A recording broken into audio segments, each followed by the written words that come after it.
নমস্কার। ঠাকুর শ্রী শ্রী রামকৃষ্ণ পরমহংসদেব এবং মা শারদার চরণে আমার সশ্রদ্ধ প্রণাম জানিয়ে ভিডিওটা শুরু করছি।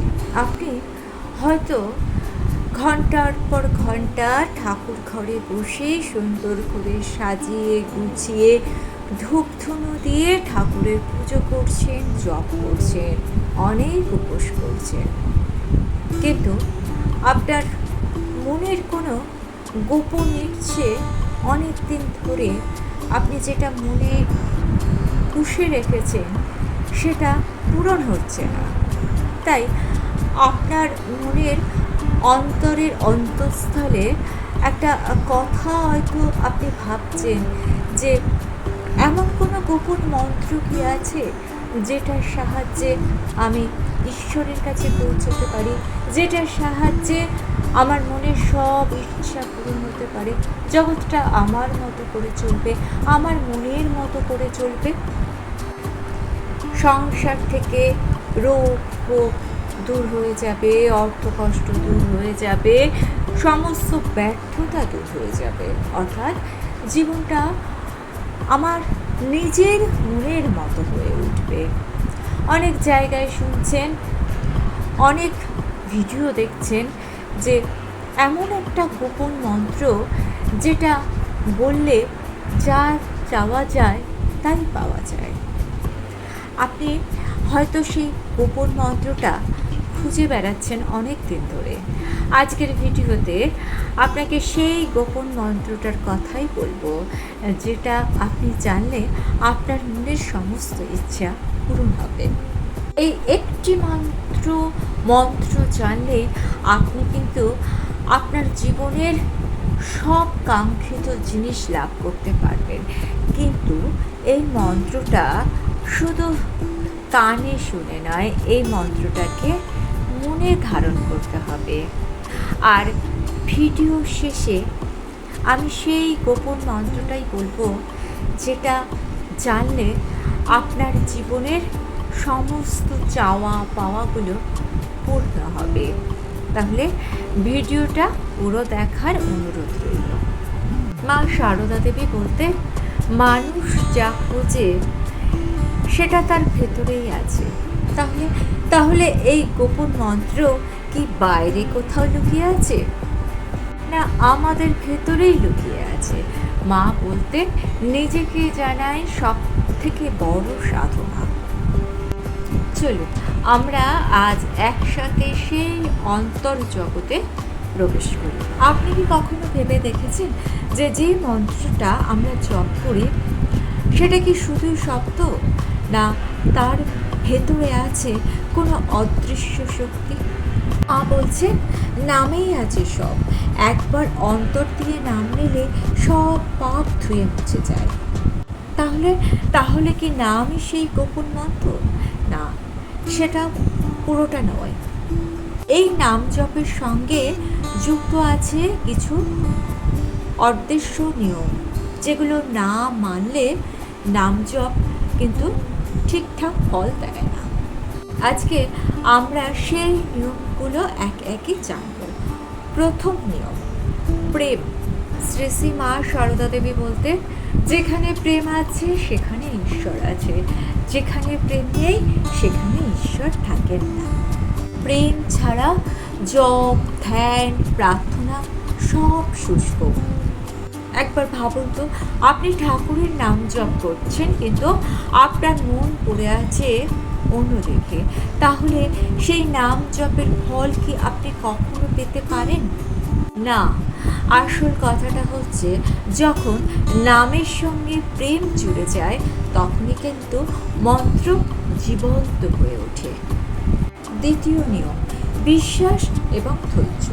মা শারদা বলতেন, যিনি ভগবানের ওপর বিশ্বাস এবং ভরসা রাখেন তার কখনো ক্ষতি হতেই পারে না। আমরা ভাবি আজ নাম জপ করলাম, কালই আমি তার ফল পাবো, কিন্তু মা শারদা বলতেন, ভগবানের রাজ্যে বিলম্ব হয় কিন্তু অন্যায় হয় না। মন্ত্রের শক্তি তখনই কাজ করে যখন আমরা সেই মন্ত্রের ওপর বিশ্বাস রাখি এবং ধৈর্য হারাই না। তৃতীয় নিয়ম, সেবা এবং নিঃস্বার্থতা। শ্রী শ্রী মা সারদা দেবী বলতেন, যতদিন তোমরা কারোর সেবা করতে পারো ততদিন করো, সেবাতেই ঈশ্বর প্রাপ্তি। আপনি যদি মন্ত্র জপ করেন কিন্তু আপনার মনে কোনো করুণা না থাকে, কোনো ভালোবাসা না থাকে, তাহলে সেই মন্ত্র শুষ্ক, সেই মন্ত্র ভগবানের কাছে গিয়ে পৌঁছয় না। আপনি ঠাকুর ঘরে বসে ঘন্টার পর ঘন্টা নাম জপ করছেন, ঘন্টার পর ঘন্টা নানা উপাচারে ঠাকুরকে পুজো করছেন, কিন্তু আপনার বাড়ির সামনে একজন ক্ষুধার্ত মানুষ এসে যখন একটু খাবার চাইছে, তখন আপনি তাকে সেটা দিচ্ছেন না। কিংবা আপনার বাড়ির সামনে যদি কোনো অভুক্ত প্রাণী এসে দাঁড়িয়ে থাকে, তখন তাকে আপনি খুব ঘৃণা সহকারে তাড়িয়ে দিচ্ছেন। কিংবা অযথা কোনো প্রাণীকে, অযথা কোনো মানুষকে আপনি বিব্রত করছেন, বিরক্ত করছেন, তাহলে আপনার নাম জপের কিন্তু কোনো ফলই হবে না। এই কথাগুলো শুনতে হয়তো খুব কঠিন, খুব কঠোর, কিন্তু এটা একেবারে বাস্তব। আমি আমার নিজের অভিজ্ঞতায় দেখেছি, দুর্গাপুজোর সময় অষ্টমীর দিন, 2 বছর আগের কথা বলছি, সন্ধে পুজো হচ্ছে, তো আমিও গিয়েছি সেখানে। অনেক লোক বসে আছেন, তো আমার পাড়ারই একটি পোষ্য আমার সঙ্গে সঙ্গে চলে গিয়েছিল। সেখানে একজন বয়স্ক ভদ্রলোক খুব বাজেভাবে তাকে লাঠি নিয়ে তাড়াতে এলো, এবং আমি কিন্তু সঙ্গে সঙ্গে প্রতিবাদ করেছিলাম, কারণ সেই প্রাণীটি, সেই সারমেয়টি কিন্তু কারুকে কোনো বিরক্ত করেনি। ও মণ্ডপের ভেতর গিয়ে একটা টেবিলের তলায় চুপটি করে বসেছিল। ভগবান তো সবাইকে সৃষ্টি করেছেন। আমার মনে হয়েছিল যে ওকেও যেন মা বলছেন যে তুইও আমার পুজো দেখ। আমার খুব খারাপ লেগেছিল সেই ভদ্রলোকের আচরণে। ঘটনাটা আমার ভীষণভাবে নাড়া দিয়েছিল, তাই আপনাদের সঙ্গে শেয়ার করলাম। দয়া করে এরকম ব্যবহারটা না কারুর সঙ্গে করবেন না। মানুষ তো নয়, পশুদের সঙ্গেও করবেন না। পশুদের, পাখিদেরও অধিকার আছে এই পৃথিবীর ওপর যতটা আমাদের আছে। এই রকম যদি কারোর মনের অবস্থা হয়, তাহলে সেক্ষেত্রে আমার মনে হয় পুজো বলুন, অর্চনা বলুন, আর জপ বলুন, আর ধ্যান বলুন, কোনোটাই কাজে লাগে। চতুর্থ নিয়ম, হিংসা ত্যাগ করতে হবে। কারণে অকারণে এখনকার মানুষেরা হিংসা করে। হ্যাঁ, এখনকার মানুষদের কথাই বললাম। আমার তো মনে হয় আগের থেকে এখনকার মানুষদের মধ্যে হিংসাটা বড্ড বেশি বেড়ে গিয়েছে। হিংসা করে কোনো কিছু পাওয়া যায় না, আর হিংসা করে জপ ধ্যান পুজো করলে কোনো ফলও কিন্তু পাওয়া যায় না।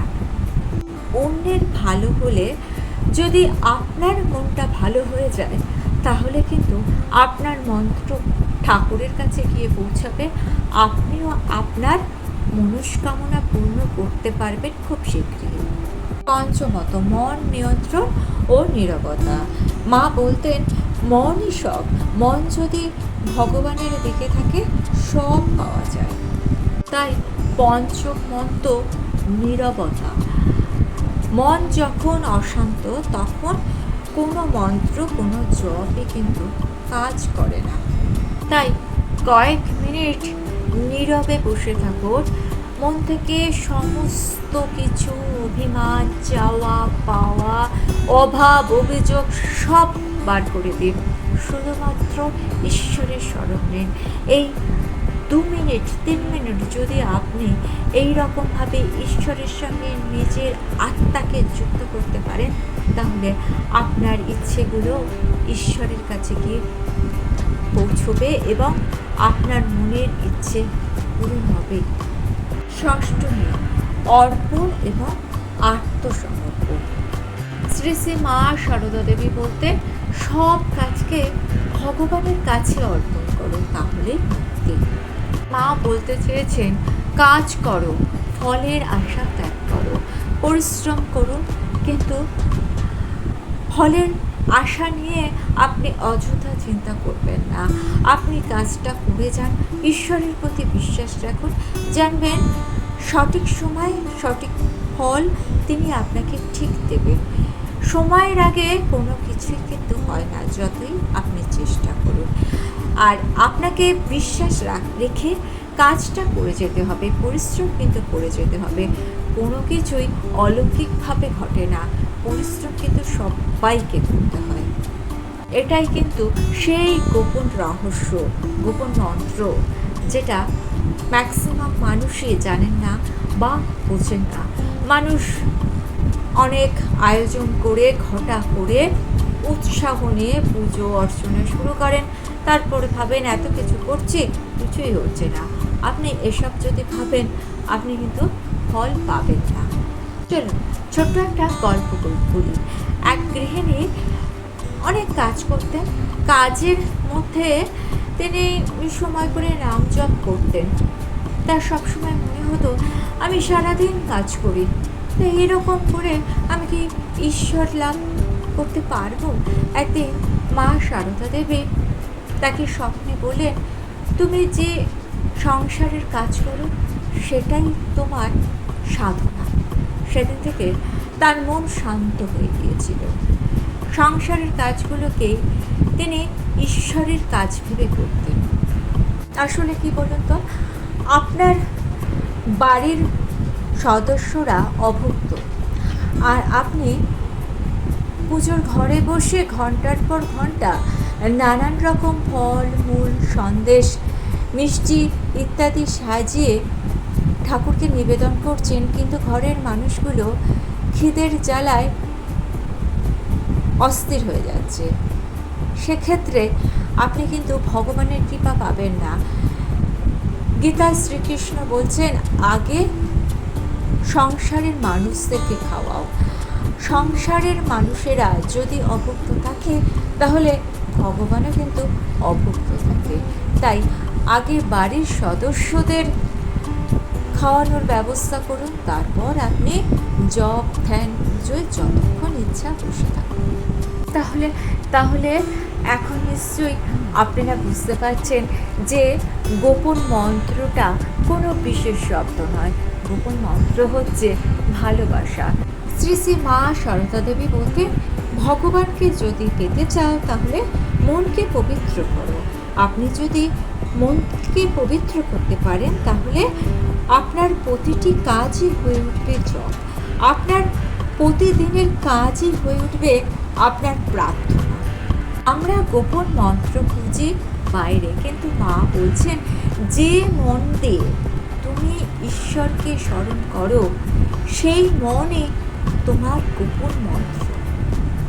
গোপন মন্ত্র বাইরের কোনো মন্ত্র নয়, গোপন মন্ত্র আপনার মনের মধ্যে যে ভালোবাসা আছে, যে ভরসা আছে, যে সেবা আছে, সেটাই।